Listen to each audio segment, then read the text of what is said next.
주를 섬겨 금식할 때에 성령이 이르시되 내가 불러 시키는 일을 위하여 바나바와 사울을 따로 세우라 하시니. 조금 적절하지 않은 표현이 될지 모르겠는데, 우리가 지금 교회가 홍수 시대에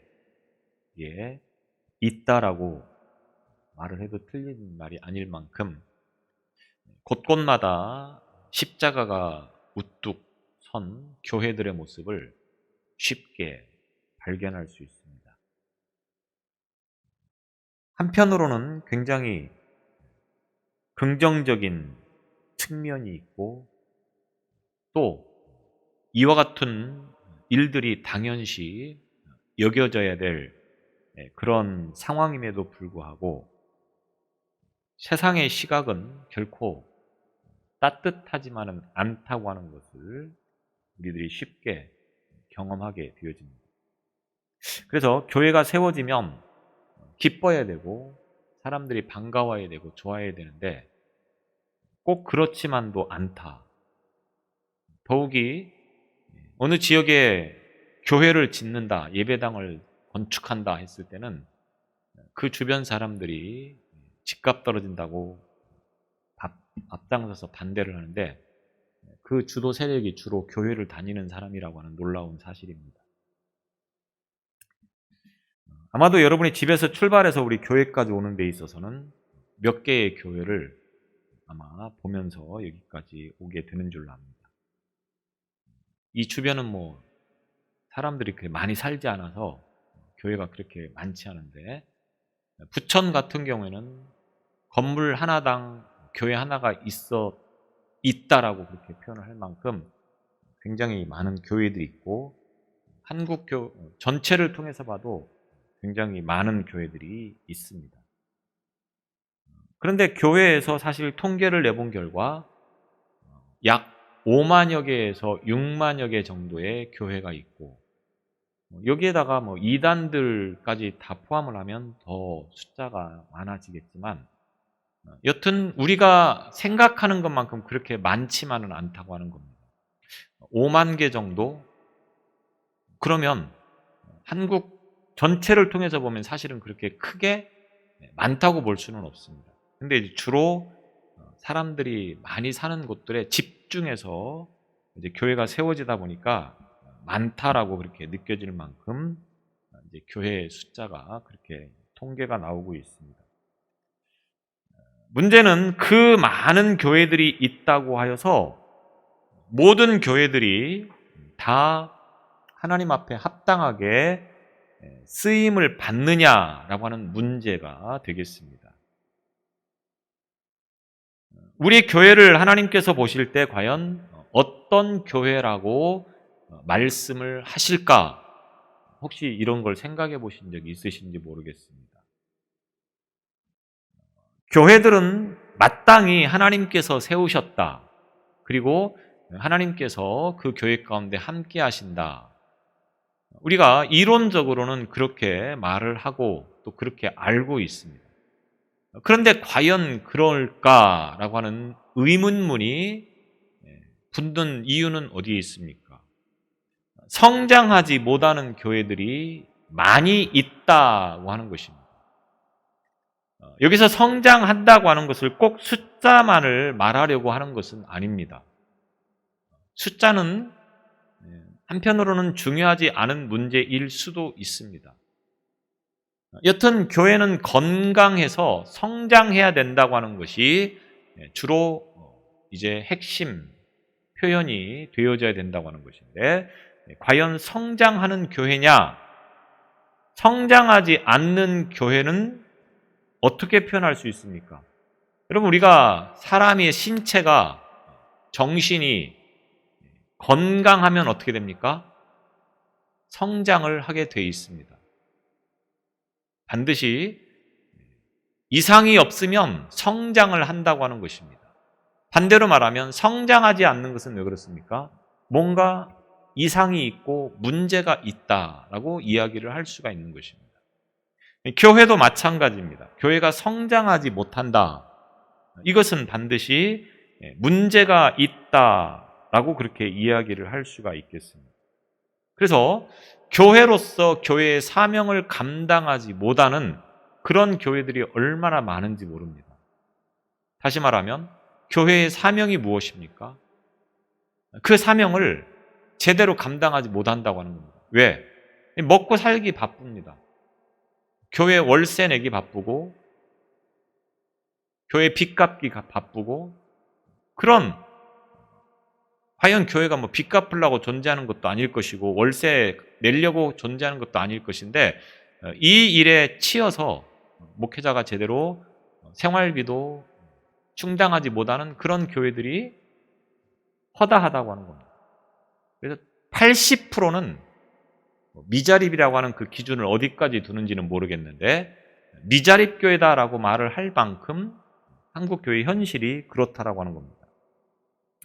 여기에다가 각종 언론 매체는 교회에 대해서 부정적인 소식들을 끊임없이 내보내고 있습니다.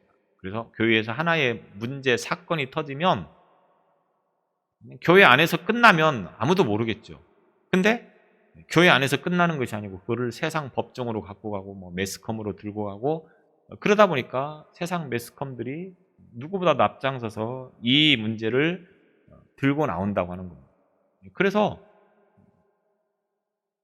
특정 방송을 말씀드려서 참 죄송한데 MBC 같은 경우는 뭐 PD수첩이라고 하는 그런 프로그램을 통해서 교회의 비리나 이런 문제점들을 아주 상세하게 보도를 해서 방송을 내보내고 있다고 하는 겁니다. 그 중에는 잘못된 보도 내용이 사실은 많이 있습니다.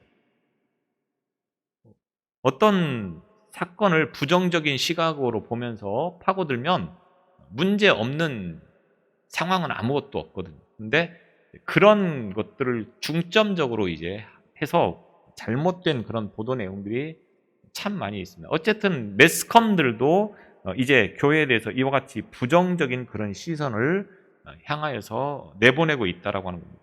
한국 교회가 왜 이 지경에 이르렀는가? 이유가 무엇인가? 우리 스스로가 돌아보면서 생각을 해볼 필요가 있겠는데 왜 그렇습니까? 가장 먼저는 목회자의 문제라고 저는 생각을 합니다. 왜냐하면 교회 문제는 곧 직접적이든 간접적이든 반드시 목회자와의 관련성을 가지고 있기 때문에 가장 먼저는 목회자의 문제가 되겠고 여기에 비추어 성도들은 또한 전혀 책임이 없다라고 말을 할 수도 없다고 하는 겁니다. 그러니까 다른 문제가 아니고 바로 우리 문제라고 하는 겁니다. 교회 안의 문제. 그래서 교회가 교회답지 못한 그러한 모습을 통하여서 세상 사람들에게 부정적이고 또 어떤 교회의 문제점만 자꾸만 노출시키는 그런 교회가 되지 않기 위해서는 하나님 앞에서 이제 교회의 본질을 잃지 않고 그 사명을 제대로 감당할 때에 이런 문제도 감소가 되어지며 이제 일어나지 않을 것이라고 생각을 해봅니다. 사도행전을 크게 세 부분으로 나누어서 볼 수가 있는데 1장에서 7장까지는 이제 교회가 세워지는 과정, 특별히 예루살렘 교회가 중심으로 해서 이제 설립되어지는 과정을 말씀을 하고 있습니다. 그리고 이제 8장에서 12장까지는 유대로 복음이 확산되어져 가고 있는 장면을 보게 되어집니다. 예루살렘 안에서만 머물던 복음이 이제 서서히 예루살렘 안에서 핍박이 주어지기 시작하면서 각처로 흩어지기 시작하는 것을 보게 되어집니다.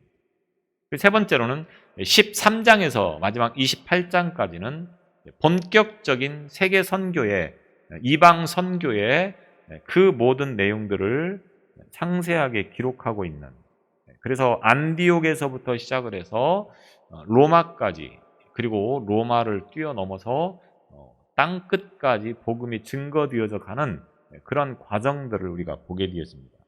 그래서 이제 13장은 사도행전의 세 번째 부분을 시작하는 그런 장이라고 보는데, 특별히 전도의 중심 인물도 지금까지는 주로 12 사도를 대표하는 베드로가 중심이 돼서 전도하는 그런 내용들을 볼 수 있었다고 하면 13장에서부터는 중심 인물이 바뀌는 그런 장면을 우리가 보게 되어지는데 바로 사도 바울이 이제 그 선교 사역의 중심으로 이제 진행되어져 가는 말씀들을 우리가 13장에서부터 볼 수 있다고 하는 것입니다.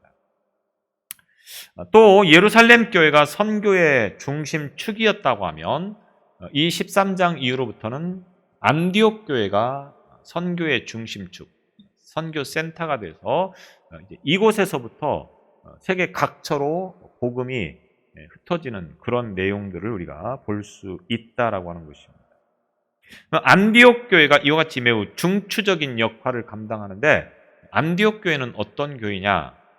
11장에서 이미 안디옥 교회가 어떻게 시작되어졌는가라고 하는 문제를 19절로 26절을 통해서 우리가 볼 수 있었습니다.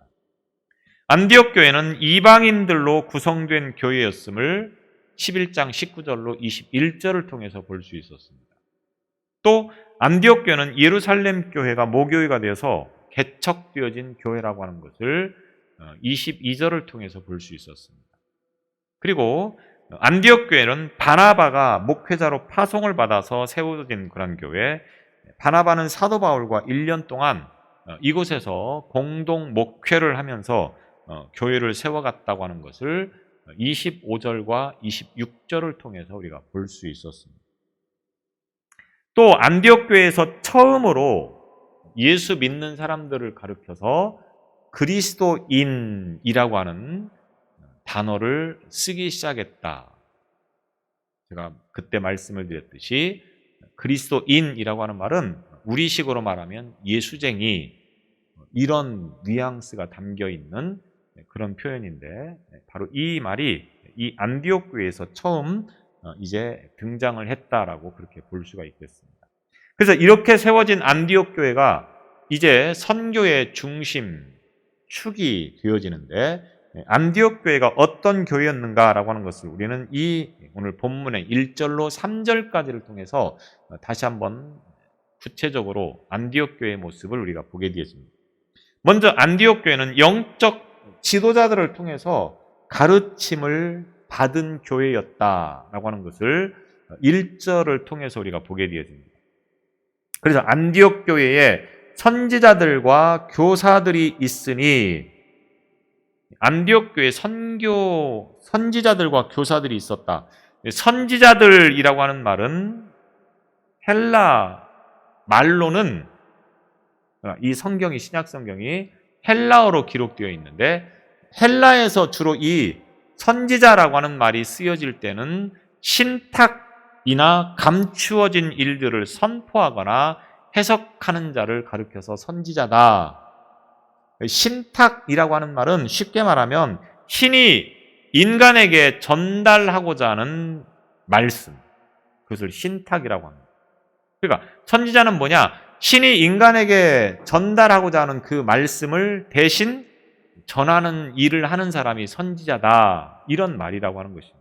여기서 신이라고 하는 것은 꼭 하나님만을 말하는 것이 아니고 헬라 시대, 그리스 시대에 신들이 얼마나 많이 있었습니까? 로마 시대에 신들이 얼마나 많이 있었습니까? 그 신들로부터 계시를 받아서 그것을 백성들에게 선포하는, 전하는 그런 일들을 감당했던 사람들을 가리켜서 선지자다, 이렇게 말을 합니다. 성경적인 용어로 쓰여질 때는 이것이 당연히 하나님께서 말씀하신 것을 백성들에게 전하는 일을 감당하는 사람을 선지자다, 이렇게 이야기를 할 수가 있겠습니다. 그래서 미래의 일을 예언하는 일이 되어지기도 하고 또 성령의 뜻을 사람들에게 전달하는 일을 하는 사람이 선지자다, 이렇게 말씀을 드릴 수가 있다고 하는 것입니다. 그래서 이런 선지자 직분은 사도직과 마찬가지로 초대교회 당시에만 한정적으로 사용되었던 그런 직분이라고 볼 수가 있겠습니다. 그래서 초대교회가 굳게 세워지기 위해서 바로 이와 같이 하나님의 말씀을 대신 전하는 그런 일을 감당하도록 선지자의 직분이 있었다고 하는 겁니다. 그리고는 성경 시대 이후로는 실질적으로 보면 선지자라고 하는 직은 사용되어지지 않습니다. 왜? 하나님의 말씀은 이미 성경 안에 다 계시되어 있기 때문에 다른 말씀은 더 이상 필요치 않다라고 하는 겁니다. 물론 기도하면서 나름대로 개인적으로 하나님의 음성을 듣고 하나님의 뜻을 깨달을 수 있는 그런 일들은 있을 수 있겠지만 굳이 선지자라고 하는 그런 직책까지는 쓰지 않는다고 하는 것입니다. 그래서 나는 선지자다 이렇게 말하면 다 잘못된 겁니다. 선지자라고 말을 하는 그 단어는 주로 누가 씁니까? 이단들이 많이 쓴다고 하는 겁니다. 다 잘못된 표현들이라고 이야기를 해도 틀린 말이 아닙니다. 물론 한편으로 성경 말씀을 해석하고 그것을 가르쳐주는 일을 하는 어떤 사역자들을 향하여서 선지자라고 표현을 하는 것이 과연 정당한지 정당하지 않은지는 잘 모르겠습니다. 여튼 이 선지자라고 하는 이 직책이라고 하는 것은 성경이 기록되어져 나오기 전까지 성경이 없이 신앙생활을 해야 되는데 그들은 어떻게 신앙생활을 합니까? 책이 없는데. 그러니까 하나님의 말씀을 대신 전하는 이 선지자들을 통하여서 그들이 신앙생활을 하게 되었다라고 하는 측면에서 이제 신약 성경이 기록되어질 때까지만 이 선지자라고 하는 직책을 썼다라고 그렇게 이야기를 할 수가 있겠습니다. 그 다음에 교사, 선지자들과 교사들이 있으니 여기서 교사들은 가르치기에 적합한 사람이라고 하는 의미를 가지고 있습니다. 가르치기에 적합한 사람, 교사. 사도 바울은 디모데후서 1장 11절에서 자신이 복음을 위하여 교사로 세우심을 입었다라고 그렇게 기록을 해놓은 것을 보게 되어집니다. 그러니까 사도 바울은 하나님의 말씀을 가르치는 그런 사역을 했기 때문에 스스로를 교사다 이렇게 말을 했다라고 하는 것입니다. 또 에베소서 4장 11절에 보면 교회 직분 가운데 목사와 교사가 나오는데 대부분의 학자들은 교사를 목사 직분의 또 다른 표현으로 보지 굳이 이거를 구분하지 않는다라고 하는 겁니다. 왜냐하면 목사도 결국은 성경을 가르치는 사람이고 교사도 성경을 가르치는 사람이기 때문에 같은 어떤 직책을 다르게 표현을 한 것이다. 대부분의 학자들은 이렇게 이야기를 하고 있습니다. 여튼 오늘 말씀에서 선지자들과 교사들이 있다. 그러면서 5명의 이름을 언급하고 있습니다. 바나바와 니게르라는 시므온과 구레네 사람 루기오와 분봉왕 헤롯의 젖동생 마나엔과 및 사울이라. 바나바로 시작을 해서 사울로 끝을 맺고 있음을 봅니다. 이 가운데 누가 선지자이고 누가 교사인지는 사실 명확하게 밝혀지고 있지 않습니다. 그런데 사도행전 11장 26절에 보면 안디옥에 데리고 와서 둘이 교회에 1년간 모여있어 큰 무리를 가르쳤고 제자들이 안디옥에서 비로소 그리스도인이라 일컬음을 받게 되었더라. 바나바와 사울이 안디옥 교회에서 성도들을 가르쳤다 이렇게 표현을 한 것을 보면 이분들은 교사라고 하는 어떤 그런 이름으로 이제 표현을 하는 것이 더 옳지 않겠나 이렇게 이야기를 할 수가 있겠지만 어쨌든 이 5명은 누가 교사이고 누가 선지자라고 구분을 하고 있지는 않습니다. 그런데 이들 가운데 교사로 또 선지자로 이 안디옥 교회에서 사역을 했다 이렇게 보면 되겠습니다. 순서의 문제에 있어서도 이것이 아무 의미 없는 그런 무순일 수도 있겠지만 어떻게 보면 이것을 나이, 연령 순으로 기록을 했겠느냐 아니면 안디옥 교회에서의 어떤 영향력 때문에 이와 같은 순서대로 기록을 했겠느냐 명확하게 밝혀지고 있지 않습니다. 분명한 건 바나바가 먼저 신앙생활을 시작했고 나이도 많고 그 다음에 가장 나중에 사울의 이름이 기록되어진 것은 뭡니까? 사울은 뒤늦게 예수를 만났고 그리고 사명을 감당하는 그런 삶이라고 하는 측면에서 보면 어쩌면 신앙생활의 어떤 연조와 또 이 안디옥 교회에서 어떤 영향력의 문제로 이와 같이 기록을 하지 않았을까라고 우리가 추측을 해볼 수는 있겠습니다. 그러나 분명한 것은 성경에서 말하고 있지 않기 때문에 굳이 이거를 이야기할 필요는 없다고 보는 것입니다. 여튼 여기 5명의 이름을 보면 시므온, 니게르라 하는 시므온, 여기서 니게르라고 하는 이 말은 라틴어에서 온 말인데 검다라고 하는 뜻을 가지고 있습니다. 그래서 영어 아프리카 흑인들을 칭하는 영어 니그로라고 하는 말이 바로 여기에서 나온 말인데, 그래서 이 시므온은 흑인 개종자였을 것이라고 봅니다. 구레네 사람이었을 가능성이 매우 많고, 혹자는 예수님께서 십자가를 대신 지고 골고다 언덕을 올랐던 구레네 시몬이 바로 이 사람일 가능성도 있다라고 그렇게 이야기를 하기는 합니다. 만약 그렇다고 하면 이 사람은 억지로 진 십자가를 인하여서 결국은 누구보다도 사역을 감당하는 일에 쓰임받은 인물로 급성장했다라고 이야기를 할 수가 있겠습니다. 여튼 분명한 것은 성경에 기록되어져 있지 않기 때문에 이렇게 이야기를 할 수 있다고 하는 겁니다. 또 구레네 사람 루기오, 스데반 순교 때 예루살렘에서 박해를 피해서 안디옥으로 가서 헬라인들에게 복음을 전한 사람 가운데 하나일 것이다라고 추측합니다.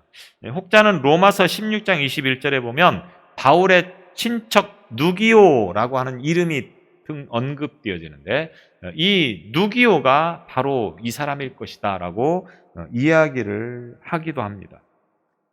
왜냐하면 이 누기오라고 하는 이 말이 헬라어로 보면 루기오라고 표기되어지기 때문에 그렇다라고 하는 것입니다. 그런데 구레네 사람이라고 하는 그 지명이 붙은 것을 보면 과연 이것도 정확하게 뭐다라고 말을 확실하게 할 수는 없는 그런 상황이 되겠습니다. 여튼 이런 이름이 있다고 하는 것입니다.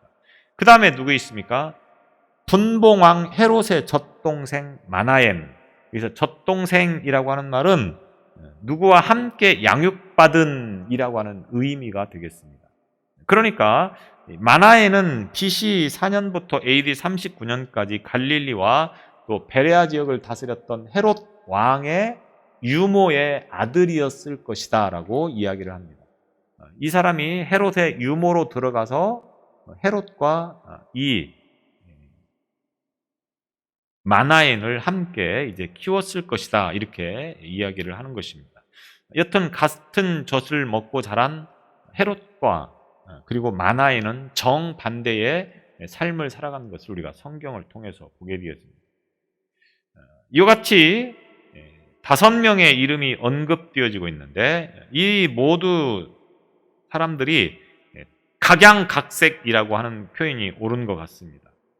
그러나 그들이 결국 영적 지도자로 세움을 받아서 그들이 안디옥 교회에서 이제 성도들을 말씀으로 잘 양육하고 그들을 성장시켰다라고 하는 일에 하나 되었다고 하는 것을 보게 되어집니다. 여기서 중요한 것은 영적으로 바르게 성장하기 위해서는 한결같이 하나님의 말씀을 잘 가르침을 받는 자가 되어야 된다고 하는 것을 우리가 이 말씀을 통해서 배우게 되어집니다. 저절로 되어지는 것은 없다고 하는 겁니다. 가만히 있어도 신앙이 성장할 수 있으면 얼마나 좋겠습니까? 그런데 절대로 그런 일은 일어나지 않는다고 하는 겁니다. 내가 신앙생활을 더 잘하기 위해서 뭔가 노력하는 태도가 있어야 되고 자세가 있어야 된다고 하는 겁니다. 주일날 한번 와서 예배 드리고 가면 그 사람은 평생 가도 신앙이 성장하기가 어렵습니다. 우리가 그런 것들을 경험하지 않습니까? 자꾸만 교회 와서 말씀을 듣고 기도하고 그런 가운데서 신앙이 성장하게 되어진다고 하는 겁니다. 여러분이 신앙생활을 몇 년 하셨습니까? 몇 년 했느냐가 문제가 아니고 얼마만큼 더 관심을 가지고 이 일을 위해서 힘쓰고 애썼습니까?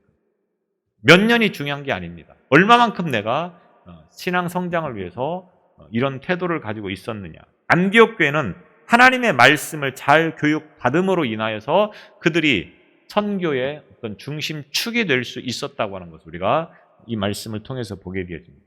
또 안디옥 교회는 어떤 교회입니까? 2절에 보면 성령의 말씀에 온전히 순종하는 교회였다고 하는 것을 우리가 볼 수 있습니다. 주를 섬겨 금식할 때에 성령이 이르시되 성령께서 그 교회 가운데 역사하는 것을 보게 되어집니다. 원문에는 이 2절의 시작을 그들이라고 그렇게 시작하고 있습니다. 그들이 주를 섬겨. 그래서 이 5명 외에도 안디옥 교회 성도들이 다 같이 주님을 섬기고 금식했다, 이런 말이 되어지겠습니다. 섬겼다고 하는 것은 예배를 잘 드렸다, 가르침을 잘 받았다, 이런 표현을 섬겼다라고 그렇게 표현하고 있는 것을 봅니다. 그래서 이들이 금식하고 하나님의 말씀을 듣는 일에 힘쓰는 때에 성령께서 그 교회에 역사하셔서 말씀을 주시고 있습니다. 그 말씀이 뭡니까? 내가 불러 시키는 일을 위하여 바나바와 사울을 따로 세우라. 성령의 보내심을 받아 이렇게 기록되어진 4절 말씀과 함께 초대교회의 선교 사역에 있어서 가장 중심은 성령께서 그 일을 시키셨다고 하는 것을 우리가 이 말씀들을 통해서 보게 되어집니다. 내가 하고 싶다고 하는 것도 아니고, 내가 하기 싫다고 안 하는 것도 아니고, 성령께서 개입하셔서 그 일을 지시하시니까 이 일을 잘 따르게 되었다, 이런 말씀이 되어지겠습니다. 따로 세우라. 특별한 목적을 위해서 다른 것들로부터 구별하다, 이런 의미를 가지고 있습니다. 특별한 목적을 위해서 그들을 구별하여서 세우는 것을 따로 세우다, 이렇게 표현을 하고 있다고 하는 것입니다.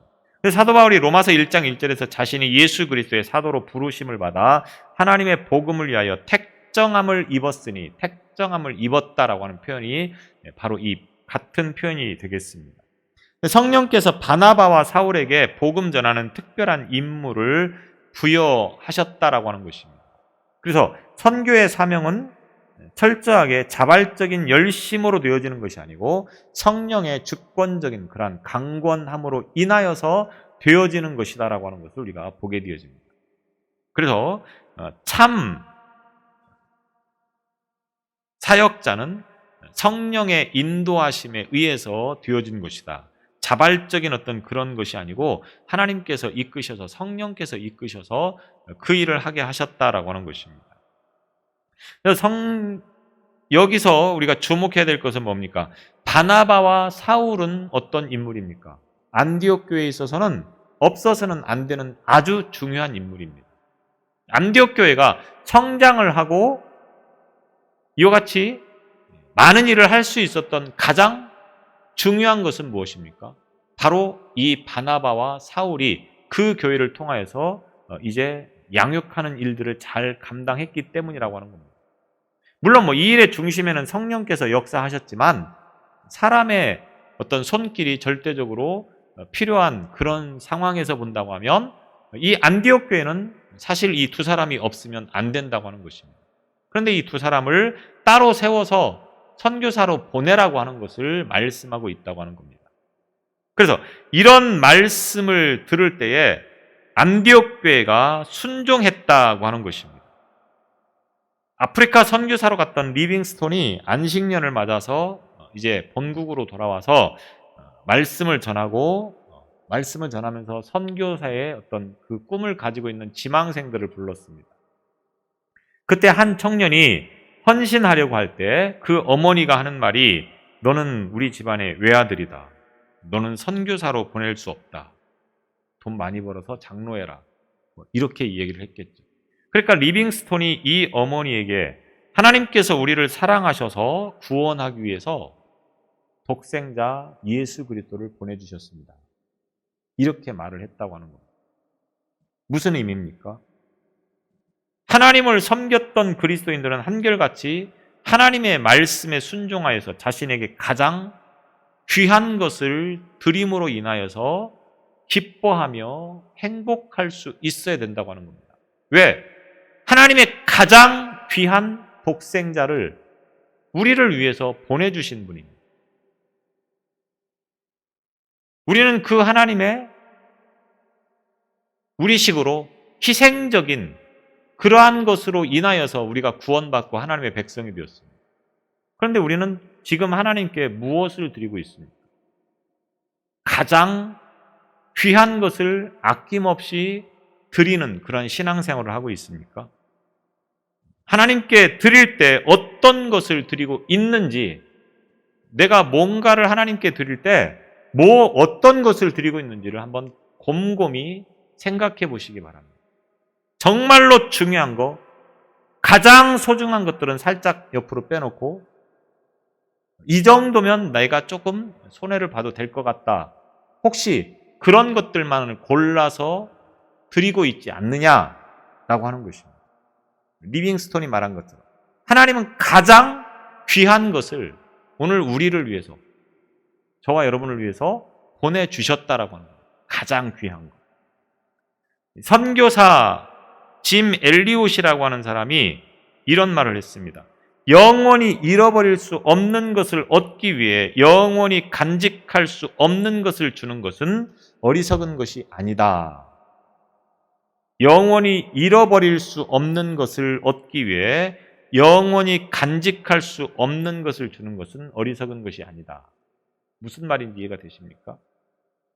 하늘의 영원한 것들을 얻기 위해서는 이 땅에서 영원하지 않은 것들을 버려도 결코 후회함이 없는 것이다. 잘한 것이다. 이런 말이라고 볼 수가 있겠습니다. 하나님을 위해서 가장 소중하다고 하는 것까지도 버리는 것이 결코 우리에게는 손해가 아니라고 하는 것입니다. 그런데 과연 우리가 그런 믿음을 가지고 지금 하고 있느냐? 세 번째, 안디옥 교회는 가장 귀한 사역자를 선교사로 보낸 교회였다. 앞서 말씀을 드린 것처럼 금식하고 이 말씀에 순종하여서 이제 기도하고 두 사람에게 안수하여 선교사로 파송했다. 이런 말입니다. 안디옥 교회가 성령의 지시에 따라서 바나바와 사울을 선교사로 파송하는 장면입니다. 바로 그때 이에 금식하며, 이에라고 하는 이 말은 바로 그때라고 하는 의미가 되겠습니다. 성령의 지시가 있자마자 안디옥 교회는 바로 금식하고 기도한 다음에 그다음에 그들을 이제 안수해서 선교사로 파송했다 이겁니다. 보낸이라고 하는 이 말은 감옥에서 죄수를 풀어주는 것, 또는 마음에 맺힌 원한을 풀고 용서하는 것, 이런 의미들을 담고 있는 말씀이 되겠습니다. 안디옥 교회 내에서 바나바와 사울, 너무나도 중요한 위치에 있는 사람들이지만 그런데 그들을 보냈다라고 하는 겁니다. 만약 여기서 안디옥 교회가 이 일을 순종하지 않았다고 하면 어떻게 됐을까? 다시 말하면 바나바와 사울은 우리에게 없어서는 안 되는 아주 중요한 존재이기 때문에 다른 사람을 보내겠습니다. 이렇게 말을 했다고 하면 어떻게 됐겠습니까? 하나님은 또 다른 사람을 불러서 하실 수도 있겠지만 여튼 이것은 결국 사도행전 전체를 흔드는 그런 사건이 될 수도 있었다라고 하는 겁니다. 그런데 안디옥 교회가 이 일을 위해서 기꺼이 순종했다라고 하는 겁니다. 예루살렘 교회도 귀한 교회고 안디옥 교회도 귀한 교회입니다. 그런데 두 교회가 매우 귀한 교회임에도 불구하고 차이점이 있습니다. 그게 뭡니까? 예루살렘 교회는 복음을 예루살렘과 기껏 해봐야 그 유대 지역, 그 주변 지역에 전하는 것이었지만 안디옥 교회는 과감하게 세계 각처로 선교사를 파송하는 일들을 감당했다라고 하는 차이점을 가지고 있습니다. 물론 이 일의 중심이 사도 바울이었겠지만 안디옥 교회가 이 일을 적극적으로 협력했다고 하는 것입니다. 교회의 본질은 무엇이겠습니까? 교회가 뭐 하는 곳이라고 생각하십니까? 생각해 본 적이 있으신지는 모르겠는데 교회는 과연 무엇 하는 곳이냐? 내가 그냥 가서 예배 드리고 때로는 마음의 위로를 받고 때로는 기도하고 이런 정도로 혹시 교회를 생각하고 있지는 않습니까? 물론 그것도 매우 중요한 일입니다. 그런데 교회가 세워진 것은 나를 위해서 세워진 것이 아니고 하나님을 위해서 세워졌는데 그 하나님께서 교회를 향해서 원하시는 것이 무엇이겠습니까? 영혼들을 구원하는 것. 크게 말하면 선교의 일을 감당하라. 여전도회라고 합니다. 선교회라고 합니다. 어떤 선교나 전도나 뭐 같은 입장이니까 여전도회가 왜 있어야 됩니까? 때마다 원래회하고 때마다 모여서 밥 한 끼 먹고 이겁니까? 말 그대로 전도하는 것, 선교하는 일을 위해서 세워지는 것입니다. 크게는 교회가 이 일을 감당해야 된다고 하는 것입니다. 예배당 짓고 뭐 필요하면 지어야 되겠죠. 그런데 필요 이상으로 예배당 짓는 거에 목숨을 걸고 교회가 할 일을 하지 못하는 교회들이 얼마나 많은지 모릅니다. 그 예배당 건물도 물론 있으면 좋겠죠. 필요하기 때문에. 그런데 교회가 하는 그 사명 가운데 가장 핵심 사역은 예배당 건축이 아니고 선교의 사역입니다. 선교. 복음을 전하는 것입니다. 영혼들을 구원하는 일을 위해서 교회가 있어야 된다라고 하는 겁니다. 이 일을 하지 않으면 교회는 존재할 필요가 없습니다. 성도들끼리 서로 모여서 교제하고 기도하고 찬송하고 아름다운 광경이죠. 모습입니다. 그러나 여기에서 끝나버리면 하나님은 어쩌면 고개를 갸우뚱거리고 계실지도 모르겠습니다. 교회는 가장 해야 할 일 가운데 첫 번째가 선교하는 거, 전도하는 거, 영혼 구원하는 것에 있다라고 하는 겁니다. 그래서 선교하지 않는 교회는 하나님께서 맡겨주신 사명을 제대로 감당하고 있지 않은 교회다라고 말을 해도 틀린 말이 아닐 줄로 압니다. 그래서 교회는 반드시 이 일을 해야 됩니다. 세계 선교를 향해서 나아가는 것도 중요하고 또 우리 주변의 영혼들을 구원하는 것들을 위해서 나아가는 것도 중요하고 우리 가족을 구원하는 것도 중요하고 이 일을 위해서 오늘 저와 여러분이 부름을 받았다라고 하는 것을 기억하시고 이 일을 위해서 저와 여러분이 마음과 뜻이 하나가 되어질 수 있기를 바랍니다. 그래서 우리 교회 자체적으로 선교사를 파송할 수 있는 그런 일들도 속히 와야 됩니다. 많은 선교사를 파송하고 많은 전도자들을 보내서 이 일을 감당하는 것이 우리 교회가 할 일이지 당장 중요한 것은 예배당을 짓는 것이다. 이 일을 위해서 할 일을 제대로 하지 못하고 있다고 하면 아무 의미가 없다고 하는 겁니다. 교회가 필요한 것은 바로 이 일을 위해서이기 때문에 그렇습니다. 그러므로 이 일을 위해서 힘쓰는 저와 여러분이 되시기를 바랍니다. 기도하시겠습니다. 안디옥 교회가 하나님의 거룩한 부르심에 귀한 사역을 감당하는 일에 온전히 순종하여서 이 일을 누구보다도 앞장서서 이루었던 것처럼 오늘 우리 교회가 이 일을 감당하는 교회가 되어지도록 역사하여 주옵소서. 교회의 본질과 사명이 복음을 전하는 것에 있고 선교하는 것에 있음을 기억하게 하여 주셔서 이 일을 잘 감당하는 교회가 되게 하여 주옵소서. 예수님 이름으로 기도드리옵나이다. 아멘.